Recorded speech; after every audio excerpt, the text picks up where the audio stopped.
नमस्कार दोस्तों, आज हम बात करने जा रहे हैं एक ऐसे विषय पर जो इंसान की बायोलॉजी, मेडिसिन और टेक्नोलॉजी तीनों की सीमाओं को तोड़ रहा है।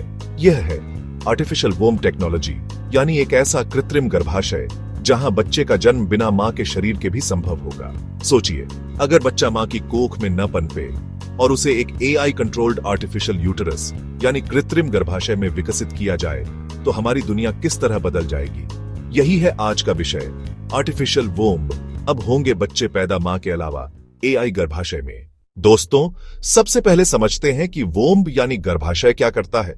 गर्भाशय का असली काम है बच्चे को फर्टिलाइज्ड एग से लेकर पूरी तरह डेवलप्ड फीटस बनने तक पोषण देना, उसे सुरक्षित रखना और जन्म तक उसकी देखभाल करना। लेकिन अब साइंस ने एक नया कदम उठा लिया है, आर्टिफिशियल वोम टेक्नोलॉजी, AGUT। यह एक ऐसा बायोमेडिकल डिवाइस है जिसमें फीटस, भ्रूण, मां के शरीर के बाहर ग्रो करता है। यह तकनीक शुरू हुई थी प्रीमेच्योर बेबीज को बचाने के लिए, यानी जिन बच्चों का जन्म 5-6 महीने में हो जाता है, उन्हें इंक्यूबेटर में रखने के बजाय इस वोम लाइक सिस्टम में रखा जा सकता है।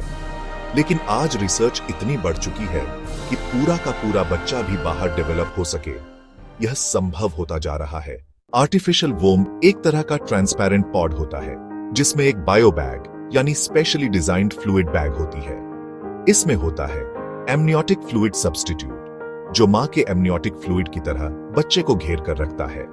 Umbilical cord connection, artificial tubes जिनसे ऑक्सीजन और न्यूट्रिएंट्स मिलते हैं। एआई मॉनिटरिंग सिस्टम, जो बच्चे की heart rate, brain activity, growth rate और जेनेटिक हेल्थ को लगातार मॉनिटर करता है। यह पूरा सिस्टम कंप्यूटर और एआई से कंट्रोल्ड होता है ताकि बच्चे का विकास नॉर्मल गर्भ जैसा ही हो। अब सवाल है कि इससे फायदा क्या होगा। 8. इनफर्टिलिटी ट्रीटमेंट, जिन महिलाओं के पास वोम्ब नहीं है या जिनका गर्भाशय काम नहीं करता, वे भी बायोलॉजिकल मदर बन सकती हैं। 2. मेल सिंगल पेरेंटहुड, अगर किसी पुरुष को बच्चा चाहिए तो वह भी आर्टिफिशियल वोम की मदद से बायोलॉजिकल फादर बन सकता है। 3. Premature birth solution, early born babies को बचाने में ये लाइफ सेविंग टेक्नोलॉजी होगी। 4. नो प्रेगनेंसी रिस्क्स, प्रेगनेंसी के दौरान होने वाली प्रॉब्लम्स जैसे high BP, diabetes, miscarriage, delivery risk सब खत्म। 5. साइंटिफिक रिसर्च, इससे साइंटिस्ट फीटल डेवलपमेंट को ज्यादा डिटेल में समझ पाएंगे। लेकिन दोस्तों, जहां साइंस जाती है वहां सवाल भी आते हैं। आर्टिफिशियल वोम पर सबसे बड़ा सवाल है, क्या इससे मां का रोल खत्म हो जाएगा? क्या बच्चे सिर्फ लैब प्रोडक्ट बनकर रह जाएंगे? क्या यह रिच और पुअर के बीच इनइक्वालिटी और बढ़ाएगा? क्या इससे नेचुरल बॉन्डिंग यानी मां बच्चे का इमोशनल रिलेशन कम हो जाएगा? हर समाज और धर्म मदरहुड को एक सेक्रेड रिस्पॉन्सिबिलिटी मानता है, लेकिन जब बच्चे एआई वोम्स से पैदा होंगे तो बहुत से लोग इसे नेचर के खिलाफ मानेंगे। कुछ धर्म इसे गॉड्स डिजाइन के खिलाफ कहेंगे तो कुछ लोग इसे साइंस की जीत मानेंगे। भारत जैसे देश में जहां संस्कार और मां की भूमिका बहुत गहरी है, वहां इस तकनीक को स्वीकार करने में लंबा समय लग सकता है। सोचिए, आने वाले समय में हॉस्पिटल में एक वार्ड होगा जहां 100 ट्रांसपेरेंट पॉड्स लगे होंगे और उनमें बच्चे डेवलप हो रहे होंगे। पेरेंट्स सिर्फ ऐप खोलकर बच्चे की ग्रोथ देख पाएंगे। Heart beat live graph, ultrasound video, genetic report, सब मोबाइल पर। एआई डॉक्टर पेरेंट्स को बताएगा, आज आपके बच्चे ने पहली बार हाथ हिलाया, आज बच्चा 8 किलो का हो गया।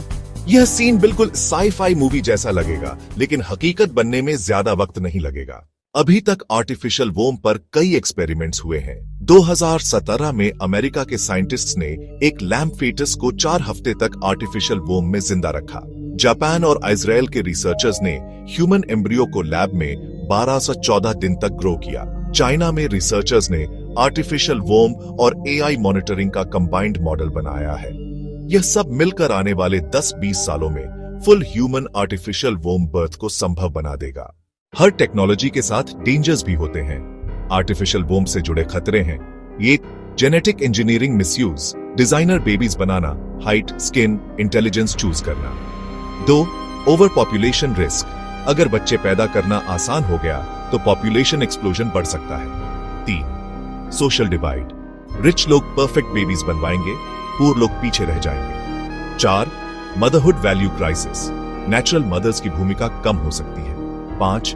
एआई मेलफंक्शन, अगर सिस्टम फेल हुआ तो बच्चे की लाइफ खतरे में पड़ सकती है। दोस्तों, आर्टिफिशियल वोम पहले सिर्फ साई-फाई नॉवेल्स और मूवीज में होता था, जैसे मैट्रिक्स मूवी में पॉड्स में ग्रो होते इंसान।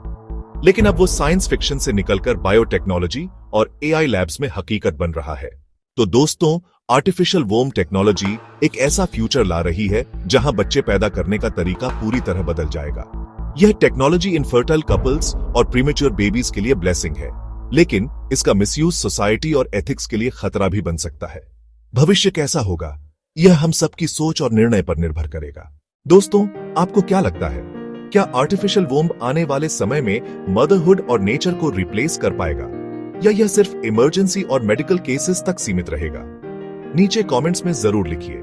अगर यह वीडियो आपको इंफॉर्मेटिव लगी हो तो चैनल को सब्सक्राइब करना न भूलें। धन्यवाद।